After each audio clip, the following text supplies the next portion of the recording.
importante, assim, realmente individualizar a fase que a pessoa tá.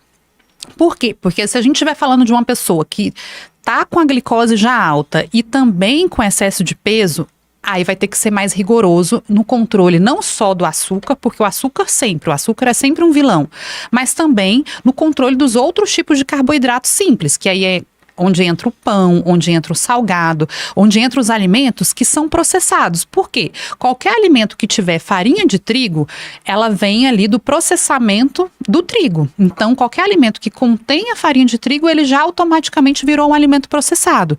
E em termos de quantidade, quanto maior a quantidade, maior o malefício para a saúde. Então, vai ter pacientes com diabetes, por exemplo, que dependendo da fase, que o prejuízo desse paciente ingerir uma certa quantidade de alimento processado vai ser muito maior. Então, a gente precisa individualizar, Léo, para evitar também aquele pavor, né? O pânico do carboidrato, porque realmente vira uma verdadeira fobia. Eu já vi, inclusive, profissionais da área de saúde criando um verdadeiro pânico com relação ao carboidrato. Só que a verdade é que, sim, qualquer coisa em excesso vai fazer mal, mas eu preciso individualizar e entender qual é o perfil, qual é o paciente que vale a pena, pesando o risco que ele está correndo e dependendo do ponto de vista social, emocional, qual é o benefício de restringir tanto a alimentação. Porque é comum, por exemplo, Léo, indicar uma restrição muito grande de carboidratos quando a gente fala de obesidade mórbida, né? Então, vou te dar um exemplo. Um paciente com obesidade mórbida. O que é obesidade mórbida? É um paciente com IMC acima de 40. Então, ele vai ter um percentual de gordura, muitas vezes, próximo ali de 50%.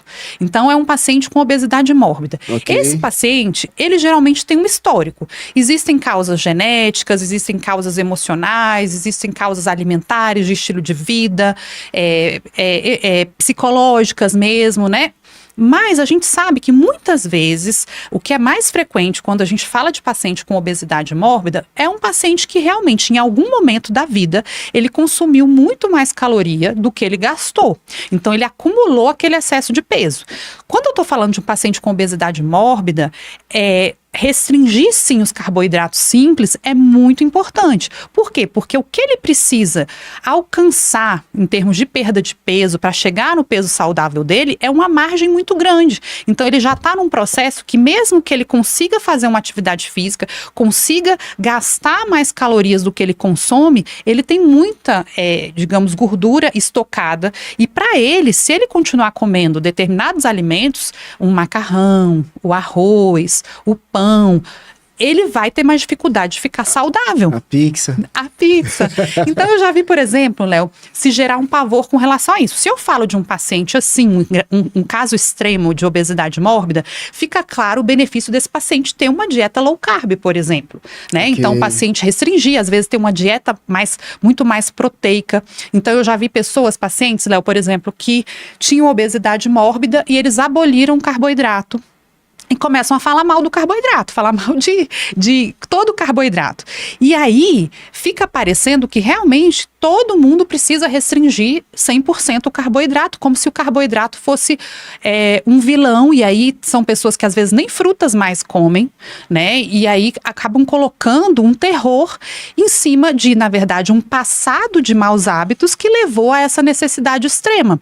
E é como a gente fala, Léo, aqui que a gente faz essa comparação com relação a finanças, né? A pessoa que, digamos, deixou muito para depois cuidar da saúde, ela vai ter que ter uma conta maior para pagar. Então, para ela, para a pessoa que já foi obesa mórbida e que precisa perder muito peso, às vezes, para ela, ela vai ter realmente um benefício muito grande de restringir muito carboidrato. Mas quando eu estou falando de uma pessoa que tem uma vida social, que não tem um excesso de peso tão importante, que ela pode ter outras estratégias como aumentar mais o gasto com atividade física, que isso vai ser muito mais fácil para a pessoa atingir o peso saudável, melhorando e equilibrando a vida dela como um todo, o estilo de vida, sem extremos, a gente vê também do ponto de vista emocional o benefício, porque se eu restringir muito o carboidrato, a depender da pessoa que eu estou falando, eu vou gerar uma ansiedade, essa privação do carboidrato pode ir para o extremo da compulsão alimentar. Então eu tenho que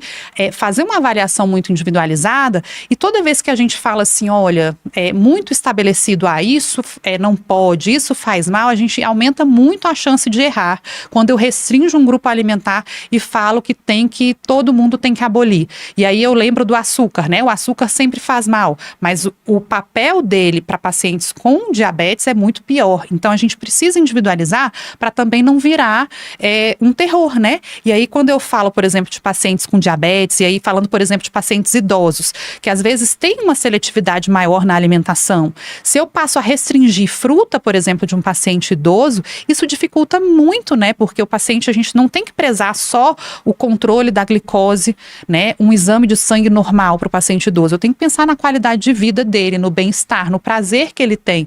Então, para a grande maioria dos pacientes idosos com diabetes, por exemplo, eu não restringo frutas, né? Por quê? Porque ali, às vezes, é o alimento que dá o prazer para ele. Tem vitaminas, tem nutrientes. Então, ele tem outros benefícios com a fruta, que aí já é diferente de um outro alimento processado. Então, a gente tem uma tendência muito maior na prática clínica de restringir alimentos que são processados, alimentos que são, por exemplo, industrializados, e esses sim, realmente a gente tem um rigor maior, mas quando a gente fala de frutas, de legumes, de alimentos naturais, de carne, de frango, de leite, a gente procura ampliar mais, né, o leque para que o paciente também tenha, além do benefício, né, em termos de social mesmo, o paciente poder se alimentar com mais liberdade, mas também do ponto de vista de carência alimentar, para que ele consiga ter as vitaminas que ele precisa. Então a gente vai sempre particularizar isso daí para evitar esse terror, que realmente a gente chega muito paciente no consultório que descobre que está com diabetes e para inclusive de comer fruta. Então